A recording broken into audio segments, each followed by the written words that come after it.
Welcome to Let's Talk Near Death, the podcast show where we talk about life, death, and experiences somewhere in between. My name is Kirsty Salisbury, the host of the show, and I welcome you to join me as I talk to everyday people with not so everyday experiences. You may also wish to join the conversation on the Let's Talk Near Death Facebook page or access additional VIP content as a premium subscriber via Patreon. For just a couple of dollars a month, you can get an early access to episodes, additional bonus content, and your chance to connect with my guests. To do so, simply visit patreon.com/Kirsty Salisbury. Let's talk near death. Today I'm excited to welcome Heidi Craig onto the show with me. Heidi had a near-death experience in May of 2004 after giving birth to her youngest son. Today, she's on a mission to help others achieve holistic healing and inner peace.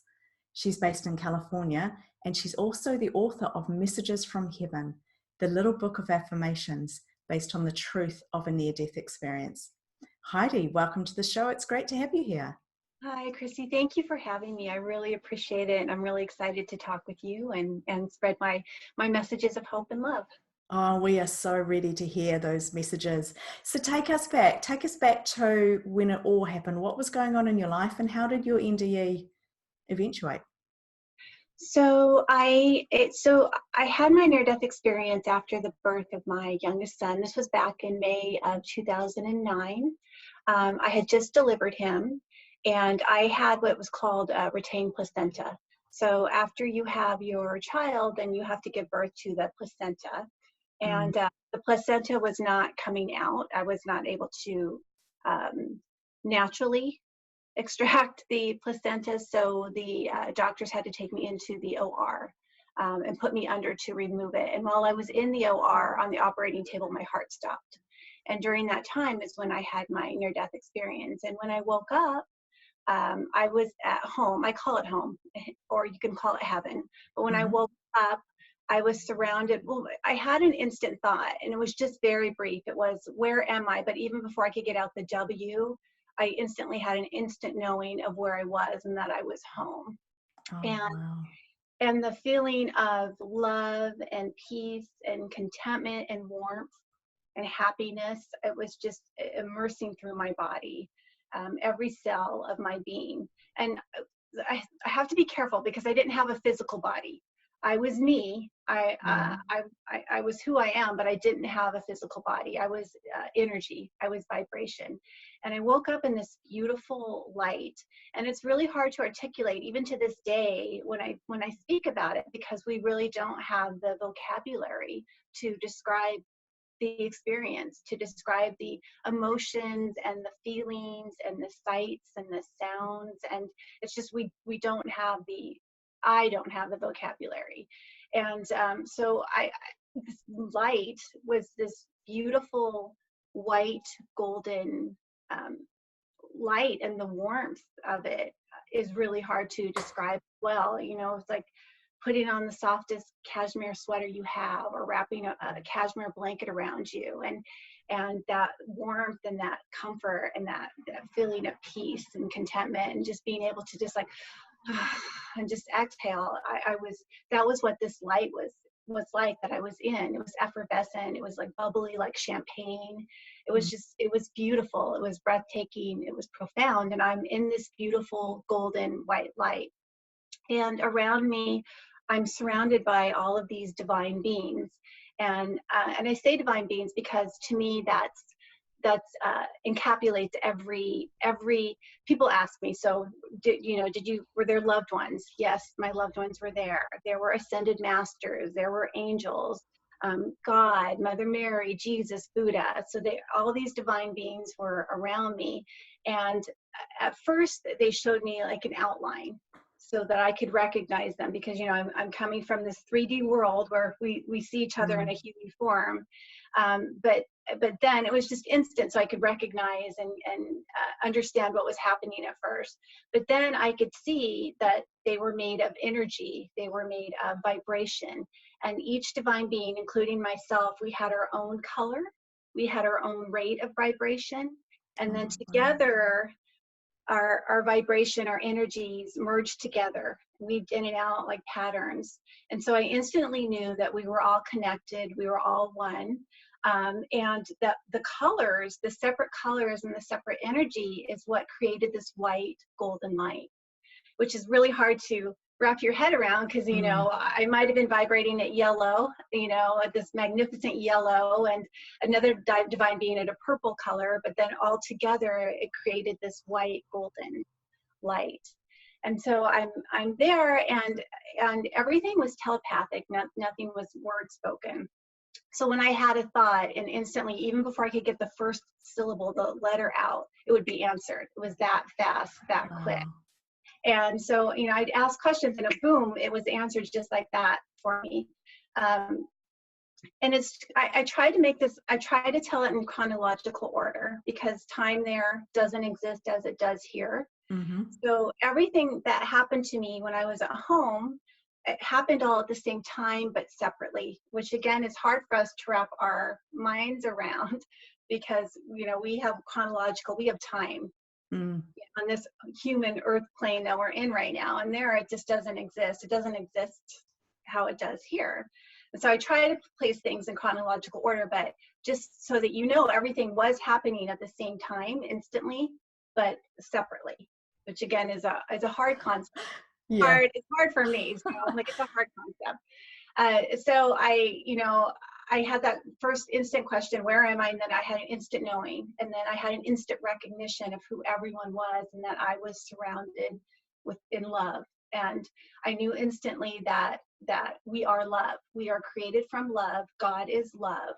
We are love. And our whole purpose of coming into these lives that we choose is to learn and to love. You know, we're supposed to be here to love and to grow. And so I knew all this. Everything was just an instant knowing. But I was shown information. I was shown the past. I wasn't shown the future, but I was shown the past, so I could understand and I could see how we are all related, and how we are all connected, and how we are all one. And during this whole process, I was given 3 messages over and over again. And the messages, you know, it wasn't just a thought given to me. It resonated through my entire being, through my entire essence. And those are, you know, we are unconditionally loved. You're unconditionally loved. Everything's always as it's supposed to be, and everything will always be all right. It'll always be okay.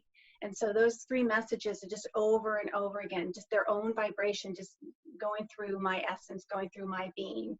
And so when I came back, you know, I had the core experience, but those messages really stayed with me, because they really wanted to get through to me that I needed to bring those back and understand those and tell those, spread those messages. And they seem so simple, but they really are profound. You know, they are simple messages, but when you feel alone and you feel down and you feel unworthy and you feel rock bottom and like nothing is going to get better, you know, those messages of you're not alone, because you are unconditionally loved, always, forever. Everything's always as it's supposed to be, and everything will always be all right. You know, even in our darkest moments, for me, when I thought it couldn't get any worse, I was always okay, and it always turned out okay. And so just to have those messages in the back of your mind, and just to know, just to realize that, you know what, I am going to be okay. My family, we are going to be okay. We're going to make it through this. Again, they're simple, but they really, for me, are profound messages. So I was given these messages over and over again. I was shown the past. I wasn't shown a life review, not my life review, but I was shown what a life review was and what that meant. And so basically when we do go home, we do review our lives, but we're not God, you know, ascended masters, angels, your loved ones. No one's judging you. You're watching your life review, and you're not judging yourself. You're watching it with compassion. You're watching it with love. But while you're going through your life review, not only are you seeing, you know, your actions and what you did, but you're feeling everything that you put someone else through. even an animal or an inanimate object. You're experiencing the feelings that you cause them by your actions. So after your life review, you may, based on, the actions that you took, the choices that you made, because we have free will, you have healing to do. You're going to have to heal because, you understand at that point, you feel what you caused someone or, in that situation. So I was showing that in the life review. So I received all this information, and as the years go by, as I talk about it more, and as I, strengthen my connection with my guides, I receive more downloads and I receive more information, and I start to remember more of the experience, which is a beautiful, beautiful thing. But so in that moment, that was all happening to me. I had made up my mind I wasn't coming back because I knew that my babies, I had 3 little babies, I had two small babies, and then my third son, and I knew that they would be okay. I knew my husband was going to be okay. I knew my friends and family would be okay, and I knew that we'd be together soon. Like in a blink of an eye, I knew we'd be back together. So I did not want to come back. I was happy. I was content. I wanted to stay home. I wasn't given a choice. I know a lot of people, and I've done research, and I've watched a lot of near-death experiencers talk about their experiences, because you go through this and you want to, has somebody else gone through this, and what did they experience, and was it like mine? Exactly. And so I'm very curious. So I've watched and I've read a lot on near-death experiences, and I know that a lot of people are given the option. They're asked if they want to stay or if they want to go back, and I wasn't given the option. I wanted to stay, but my guides told me that I wasn't ready to come back. I know that now. I wasn't ready to be home. I had more work to do. I had these babies to raise. I have messages to spread. I have, a mission that I'm not, it's not complete. I'm not done. But at the time, I wanted to stay. So when I was woken up by the doctor, I was angry. I was angry at him. I was angry for being back in my body. I was cold and I was heavy and I was hurting. And that love and that love blanket, that light, it wasn't there anymore. And I was mad and I wanted to go back home. And, I had guilt for a couple of weeks afterwards, because here I have these 3 beautiful babies to take care of. And I didn't want to be there. I wanted to be back home. And so, I felt a little guilty and a little ashamed, and I didn't tell anybody. And, I did tell my husband that I had a near-death experience. He told me that I was crazy and that it had to have been a dream. So at that point, I decided I wasn't going to talk about it. I wasn't going to tell anybody, because if my husband didn't believe me, then who would believe me? So it was actually 6 years before I started to talk about my experience and before I shared it.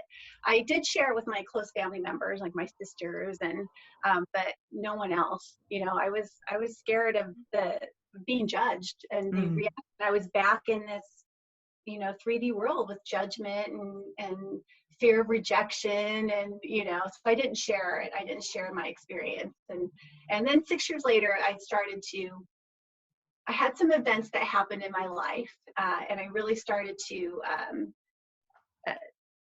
start learning about spirituality and really delving into it. It took a long time to integrate my experience into my life, but slowly I did that, and based on events, I started to be like, oh, I was given this gift. There's a reason I was given this gift. Why was I given this gift? And I started to figure it out and started to integrate it in. But that's really basically my near-death experience. And for me, I feel like I was given that experience because of situations, challenges that I chose for my life, to remind me of where I come from, and to remind me that I can get through everything, and to remind me to be strong and to have strength, and that I'm a divine being, and I am love, and I'm loved, and I'm created out of love, and to spread those messages. But before my near-death experience, I had a challenging childhood growing up. My father, convicted pedophile, so I had a difficult childhood. And after I was out of the household, I married into an abusive relationship. wasn't physical, but it was mental. It was an emotional, abusive relationship. Mm. And then I had my near-death experience, and I started making positive changes in my life. I knew at that point that I needed to learn to love myself. I needed to learn self-love. I needed to learn self-worth. I needed to learn who I was, because up to that point, I didn't know who I was as a person. I was a people pleaser. I was a doormat. I would do whatever anyone wanted. I didn't really know, me as a person, what I liked. I didn't like myself. So I knew coming back that I am a beautiful person. I'm a beautiful soul. I have a lot to contribute. So I need to learn how to love myself. So I started making those changes. And as I started making those changes, I lost people along the way. I got divorced. I lost some family, friends, and because I was different, and, I was putting my foot down, and that was too much for some people. I wasn't going to be invisible anymore. I was not going to have a voice anymore. And so I lost some people along the way, but I started to grow, and I learned love, and I learned self-worth, and I learned things, what's important to me, and boundaries. And so because of that, I've been able to face challenges in my life. So after my near-death experience, I had a lot of loss. I lost my grandfather, I lost my grandmother, I lost my mom. Pets, animals have always been very important to me in my life. And I lost my cat of 19 years, and I lost my dog, and all in a short period of time, within each other. So I had a lot of financial hardship. I was laid off after my divorce. I was laid off 3 times in 7 years. At one point, I thought I was going to have to live out of my car, and that terrified me because I couldn't imagine not having my boys, right? Yeah, exactly. And losing custody of the boys. And so that terrified me. And I remember one day, I had received a letter. I got home from work, and there was a letter from the landlord saying that my rent was going up. And I remember just crying. I fell to my knees crying, thinking, what am I going to do? I'm going to have to live out of my car. I had more going out than what was coming in. I cashed out my savings. I cashed out my retirement. The small settlement I got from the divorce, I had used over 5 years, and I didn't know what I was going to do. And I'm on the ground, and I'm crying, feeling sorry for myself. And I heard those 3 messages clearly outside of myself. I heard, you're unconditionally loved. Everything's going to be okay, and everything's how it's supposed to be. And instantly, I picked myself up, and I knew, I'm like, okay, you're right. I know this, and I'm going to be okay. And I went to bed that night, and the next morning I woke up. I opened up the phone book. I looked for apartments in a town that was about 30 miles north of Santa Barbara. And I called the first apartment complex that I looked at. I called it, and I said, I'm a single mom. I'm looking for an affordable apartment to rent. Do you have anything available? And the property manager was like, actually, we have a unit, and it's yours if you want it. He didn't get a credit application. He didn't do a credit check. He said, drive up here, and if you like it, it's yours. And I drove up, and I'm like, I'll take it. And a month later, I moved into the new apartment. And so, and what's interesting about that was I had been looking since the last time I had been laid off, the 3rd layoff, and I had been looking for an apartment for about 3 months without any luck. So to me, that's a little miracle, right? To get that letter, to feel like I'm at the bottom, rock bottom, and I don't know how I'm going to dig myself out, to hear those messages, to hear those messages from God, and to wake up the next morning and to find an apartment. And, I just knew, I'm like, okay, I am protected. I am looked over. I am loved. It's going to be okay. And at that point, and we moved in, and I woke up one morning, and I know we kind of talked about this before we started the podcast. And I just had the message, you need to write a book about affirmations. And from that point, when I was on the floor crying and I received those messages again, I started using those as affirmations in my daily life as a practice. So I would wake up in the morning and, I would say, I am unconditionally loved. I know that everything's going to be okay. I know that everything's as it's supposed to be. And so I would say those. I would say them throughout the day as I'm driving into work. If I'm having a difficult moment at work, I would just take a breath and be like, I'm unconditionally loved. Everything's going to be okay. Everything's how it's supposed to be. And so getting into that and realizing that there is a lot to the affirmations and thinking positive, changing our perspective when we're having a difficult day or we're having a crisis or we're having a challenge, just to change it a little bit. I started to use affirmations and I started incorporating more affirmations in. And I woke up one day and my guides are like, you have to write a book about affirmations. And so I'm like, oh, okay, I will write a book about affirmations. And I wrote it in a couple of weeks. And I had a great publisher. We went back and forth, or an editor. I self-published it, and I feel like it's only 50 pages. It's a very easy read, but it has those messages that I received, and it's $3.99. It needs to be accessible to anyone and to everyone, because I feel, and I've been told, and I know that these messages need to get out there, even though they are so simple.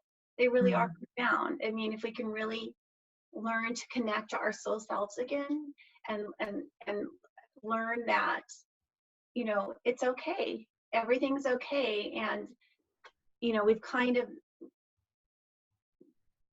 separated from who we truly are, which is that love, and that we're here to learn, and that we're here to love, and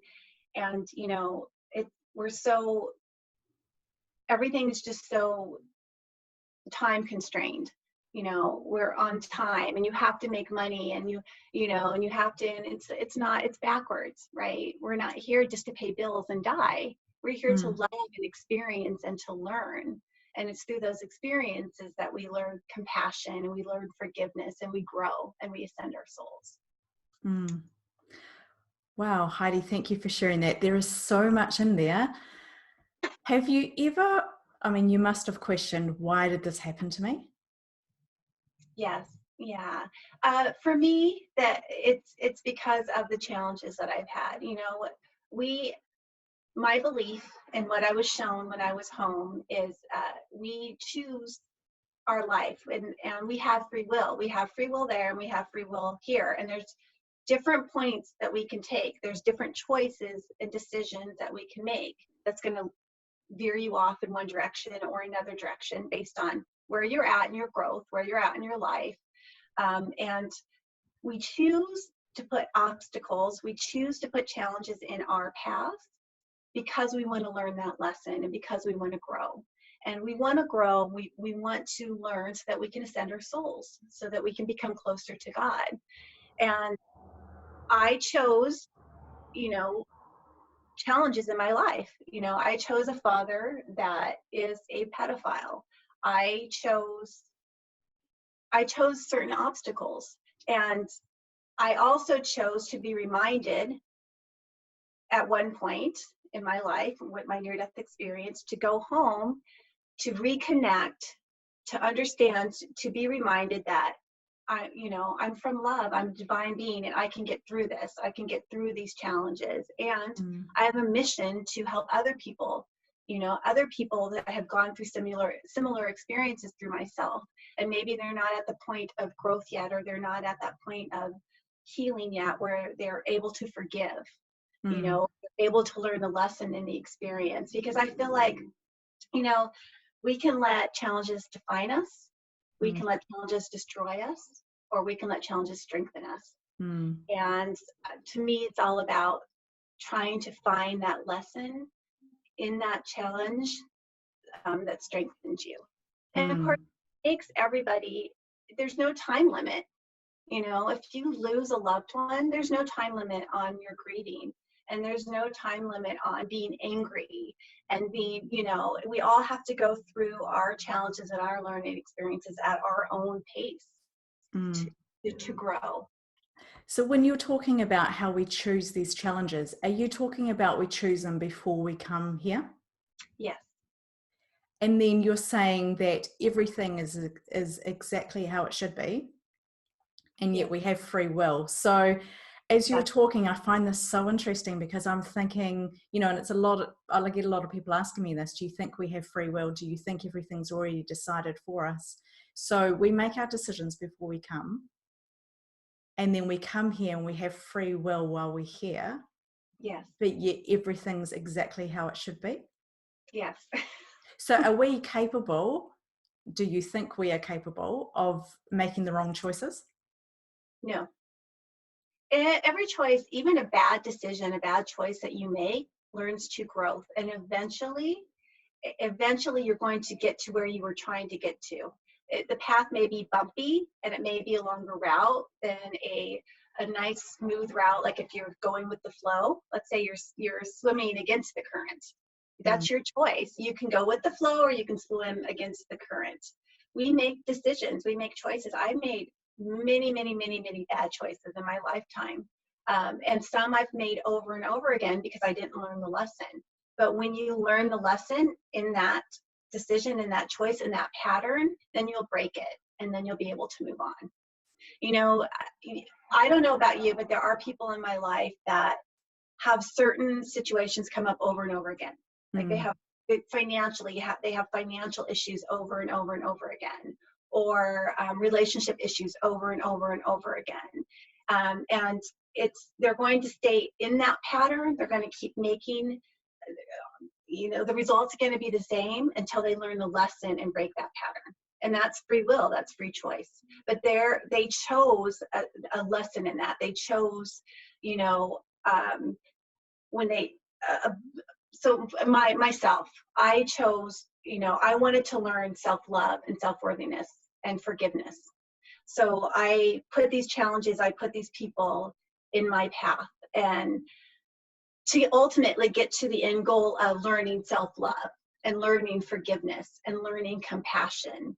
And still, it's hard. Forgiveness is hard. I have to work on it every day. I've forgiven my father, right? But there are times when I'll have a thought and I'll get sad or I'll get angry when I think about him. And when that happens, I know that I still have more work to do and I still have more forgiveness in my heart to let go of, or, towards him. And I have to learn these lessons so I can break that pattern so I can move on to a healthy relationship. I had many relationships after my ex that were still emotionally, not right for me. And so I had to, again, because I wasn't learning the lesson, I wasn't learning self-love. You have to love yourself first. You have to love who you are. You have to know that you're worthy, to set boundaries, to be in a healthy relationship. So yeah, and then again, it really is hard to articulate and explain, the way that you presented it. It sounds crazy, right? It sounds like you're telling us we have free will, and you're telling us that we choose these things when we come in, yet you're telling us, they're challenges. It just sounds crazy, but everything is how it's supposed to be, and everything will be okay.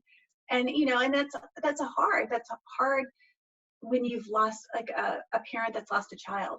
How do you tell that parent that it's how it's supposed to be and everything's going to be okay? Exactly. That's a really hard one. I find it so interesting because I agree with you. I live by a philosophy that everything is exactly how it should be.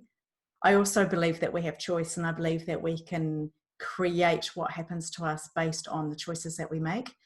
But when it's something really, really hard, like the loss of a loved one or something which is completely out of your control. So I find it really interesting that you're talking about choosing your father, who was a pedophile. You chose that situation to come into so that you could learn and you could grow. Do you think that we choose the death of loved ones? Well, I feel like your loved one has their choices, has their life plan, has their life mission. And so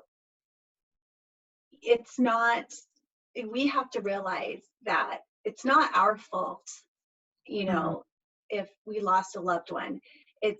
But we have to realize at the same time that they made their choices. They wanted to experience and learn certain things. And so, and again, this is a really hard concept and it's really difficult. And I would never never look at someone that has had a loss and say everything's as it's supposed to be. Yeah, exactly. Right. Exactly. I would never do that. Mm. But what I had learned was that person, that child that, left us at an early age, had a life purpose, had a life mission, and chose certain things. And that child had their own path and their own lessons to learn. Mm. If that makes Definitely. sense. Yeah, you've described that beautifully. I think, yeah, well done. That's excellent. I'd love to go back a little bit more to your experience itself. So you talked about how at one point you said that you were suddenly in this beautiful white golden light. You said that you didn't have a physical body. Mm-hmm. Were you aware of your physical body? Were you connected to, I guess, the earthly realm at the same time in any way? Or were you completely in the moment where you were? Mm-mm. I was not connected to the physical human body. At that point, I knew who I truly was. And I knew that life that I had just come from was a learning experience, and that I had a life purpose, a life mission. I had things that I needed to accomplish, and while I was in that life, I also believe, and I was shown, that we have multiple lives, and there are multiple dimensions. We've had life on other planets, as other physical beings, not just human beings. Mm-hmm. And again, that's a hard concept to wrap your mind around, and it sounds a little out there. But I do believe it, just again based on my experience. I also was shown, I also learned that we all each and every one of us, even saints, have had lives where we were not good people. Like maybe we were a thief or a murderer or a pedophile, or we just all had lives where we weren't the greatest people in those lives. And again, we chose those because we needed to learn something. We wanted to learn. That was going to be my question, was going full circle. Was that because we chose to have those lives which weren't so great? And is that part of the bigger picture? Because you spoke at one point about how when you were there, you realized that everybody was connected. We were all one. You were part of the light, mm-hmm. and yet separate in I can't actually remember your words exactly. I don't know justice from what you said. No, we are. We all have our own light. We all have our own vibration, our own energy. And depending on where you are in your spiritual path, your vibration vibrates at a lower frequency or a higher frequency. And really, when we are choosing our life lessons, or choosing what we want to learn, it's based on where we're at in our spiritual journey, where we're vibrating, because we want to get higher and higher. We want to ascend, where we're vibrating at that highest frequency. But again, I want to stress that even though one person may be at a lower vibration, one may be at a higher vibration, we are divine, beautiful beings, and we are created out of love. Mm-hmm. And for me, God is love. When I was there, and because of how I was raised in this lifetime, right? I was baptized as a Catholic, but I was raised Lutheran. When I first got there, Mother Mary stepped forward, not physically, but her energy came towards me. And Jesus, his energy came towards me. God was everything, all of us. We were all part of that. And again, in my experience, because I was given a lot of information, I was shown that if I would have been a Buddhist, Buddha would have come forward to me at first. Oh, I love this. Right? Yeah. So, because that's what I recognize in this plane. But at the same time, I was shown that all religion is correct, and all religion was born from love. It's just it's been interpreted incorrectly by man. And that's due to greed, due to power, due to agenda, due to hate. So because of that, and I know this isn't popular with a lot of people, but this is my belief. And because of what I was shown, I no longer believe in organized religion. And again, that's my belief. It's just so easily, the person that's interpreting it is interpreting it through their perspective and their view based on what's going on in their lives and what they've learned. And I just feel like we know where we come from, and we need to figure that out on our own. It's interesting because I hear this quite often. I hear that before a near-death experience, people have very set ideas, or if they do have very set ideas, afterwards, quite often, the ideas or the beliefs, it's almost like they're too big to fit into something that's organized. It's much too big, it's much too vast. And yeah, I love it. I find it so interesting that you answered a question which I do, think about quite often, was why do so many people see Jesus? But then I look at most of the interviews that I've done and most of the research that I've done predominantly, but it's been Western worlds, Western religion, Western beliefs. And I've always wondered if I was to be able to step outside of what I've been researching, whether I'm going to see other religious figures as a common theme in NDEs. So I love that you've tapped on that. I find it so interesting. Yeah, I feel like when you do more research that you will find that.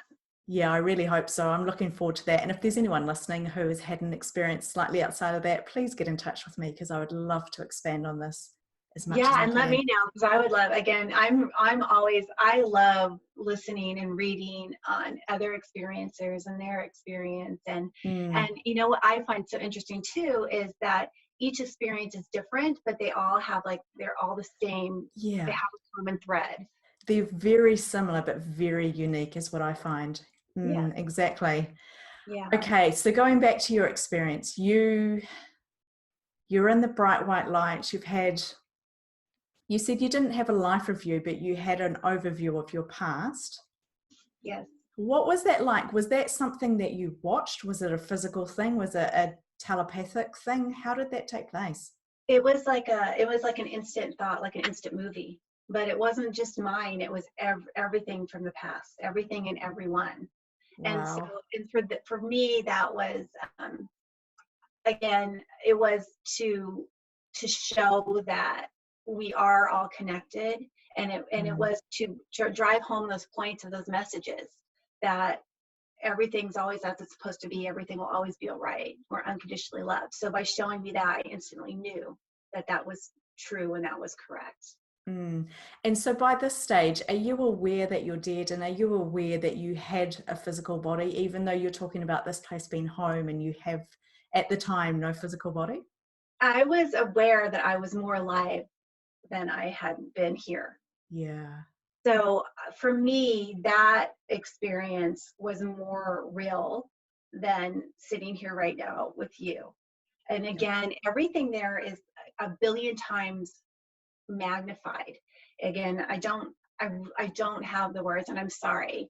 Sometimes I just feel so foolish, because I know what I experienced, and I want to be able to put it out there for everyone to understand the magnificence of it, and it's how beautiful and breathtaking and pure and loving, and just and it's so hard, because I just have these same words that I use over and over again, and they really are not accurate to describe the experience.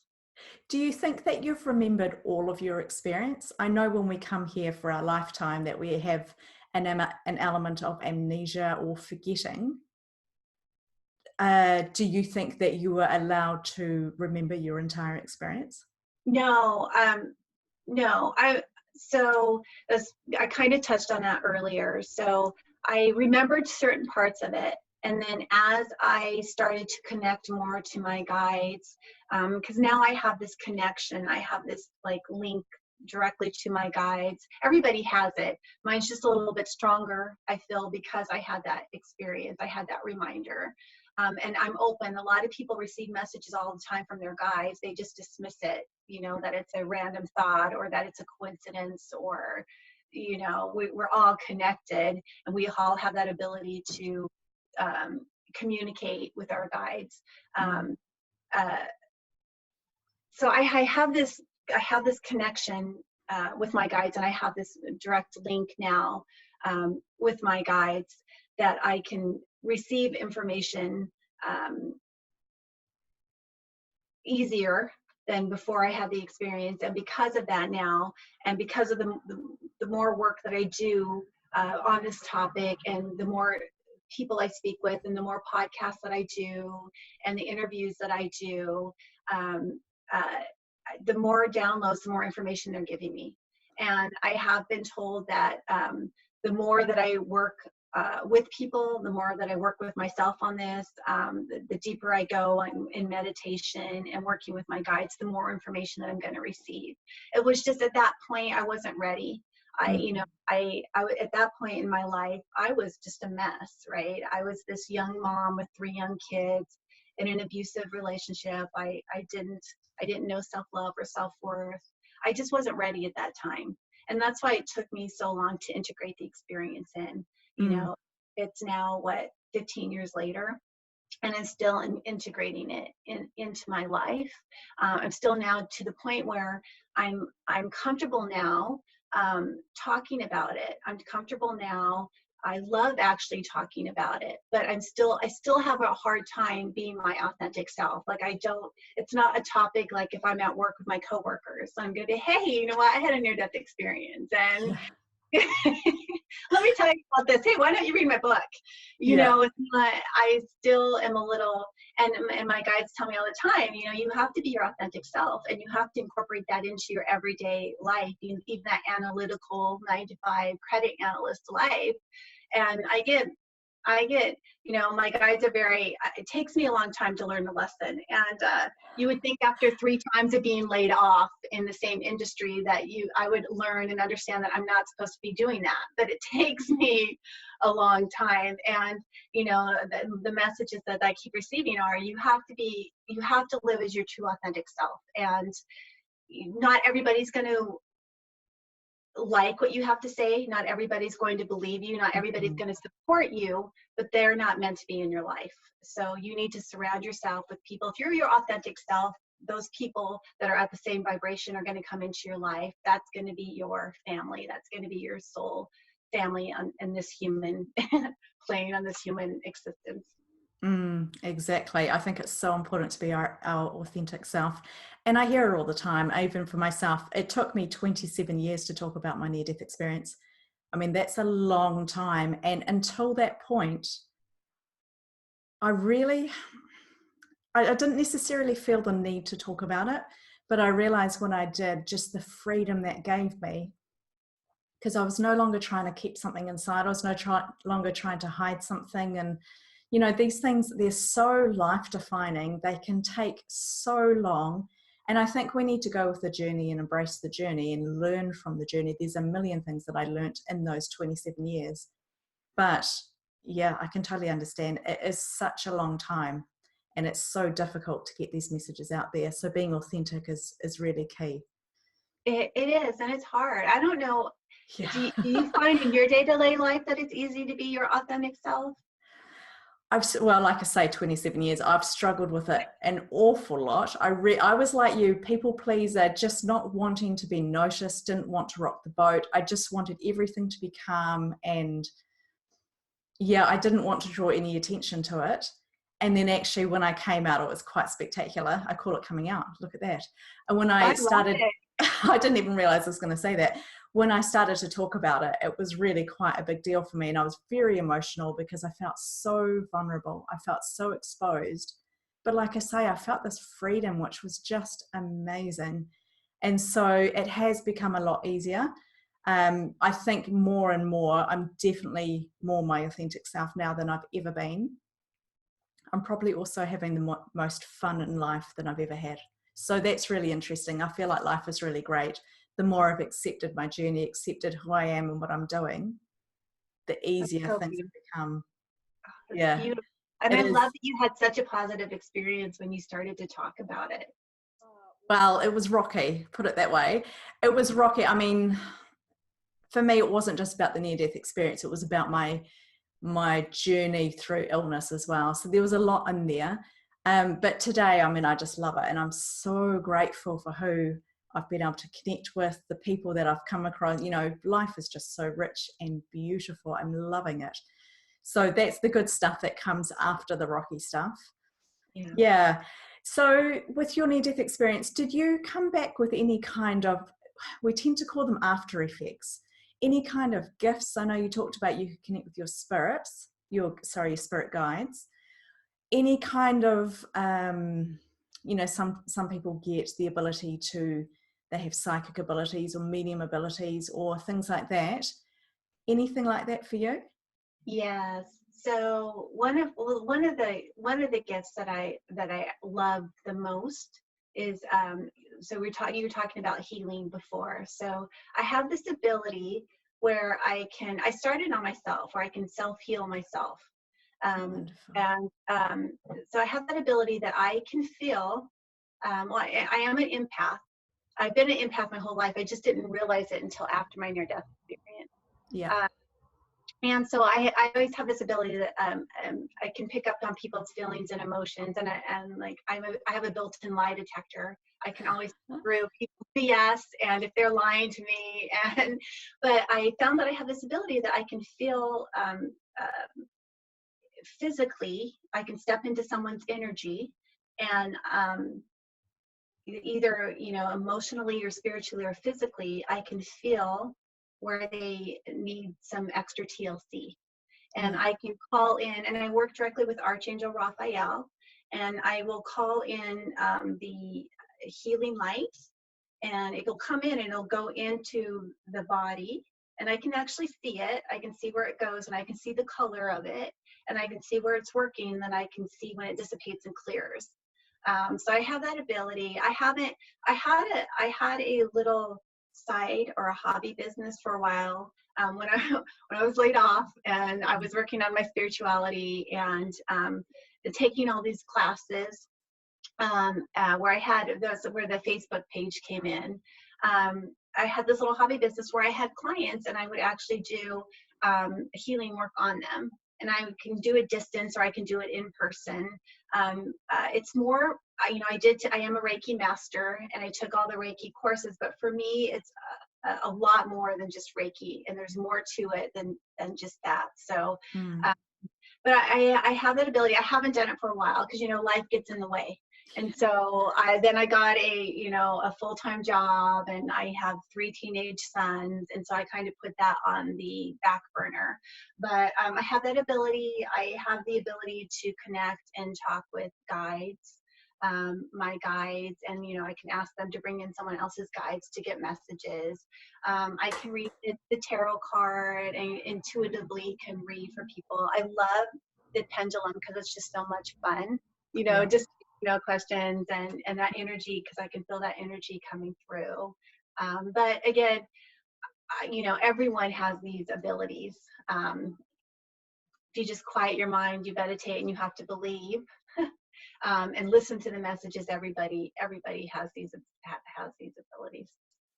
Yeah. Oh, it's wonderful. For me, having bad traumatizing life experiences, I just want people to know that your past doesn't define you. Yeah. Right? If you learn forgiveness and compassion, and you learn to look at things maybe with a little different perspective, again, I feel like we create our reality. And if you're having a bad day and you're looking at a situation with anger, you're going to be angry, and that's going to affect other people. If you can look at that situation with maybe compassion, it's going to flip.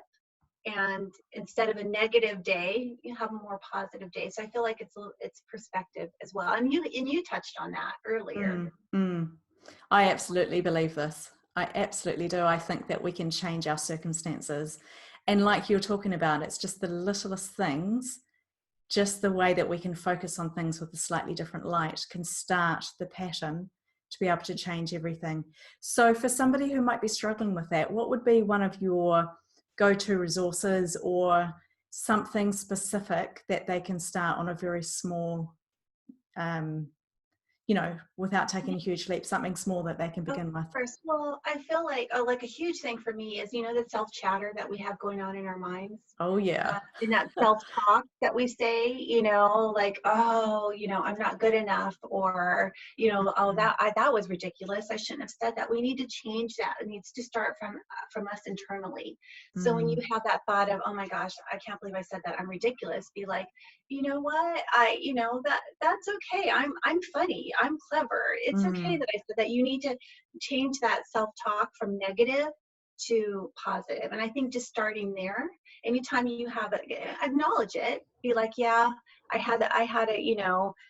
looked in the mirror and thought, oh, I'm ugly, right? Acknowledge it, let it go, but then go, you know what? But I am beautiful. And this body has sustained 3 human beings, and that is beautiful, and that's amazing, right? So I deserve these stretch marks. I worked for that. This is, a badge of being proud that I have these 3 beautiful human beings in this world. You just have to kind of change that, again, that perspective and that self-talk from negative to positive. And that's, again, affirmations come in. So maybe 2 or 3 things each day to say, an affirmation on, like, I am beautiful. I am loved. I am successful. I really believe in the I am statements, right? And then also gratitude. You have to be thankful, and so maybe say 3 things that you're thankful for every day. I'm grateful that I have 3 healthy boys. I'm grateful that I have a safe roof, a home to go to every night. I'm thankful that I have a secure job. So I think just those affirmations, having gratitude, and then getting rid of that negative self-talk. Just little easy things that you can do. And if you can incorporate them in, while you're getting ready for work, while you're driving to work, lunchtime, to breathe. Absolutely. And say what you're thankful for. I love that. And if you're listening and you're thinking, well, where am I going to get those from? Just a reminder that Heidi has her book, which is going to really help with that. So the link for that is in the show notes. And Heidi Craig, just want to say thank you so much for sharing all of this. I feel like we haven't even really talked a lot about your experience, but the conversation's been so interesting, and we've talked a lot bigger than the experience itself. So thank you for that. Thank you for giving us a little bit of teaching along the way and just being open and vulnerable with your story. Oh, Kirsty, it's my pleasure. And I'd be more than happy to come back anytime and talk more about we will do that. Your experience, right? And yeah, I feel like, I can talk and talk and talk and talk on this subject. So yeah, we will definitely get you back. Yeah, Thank definitely. Thank you. Thanks for joining me on this episode of the Let's Talk Near Death podcast show. If you've enjoyed it, please share it with your friends, tell people about it. I'd love to get these messages out there. Don't forget you can also pick up your VIP access pass for additional content at patreon.com/Kirsty Salisbury. You can connect with us via the Let's Talk Near Death Facebook page, and I look forward to catching you for another episode soon.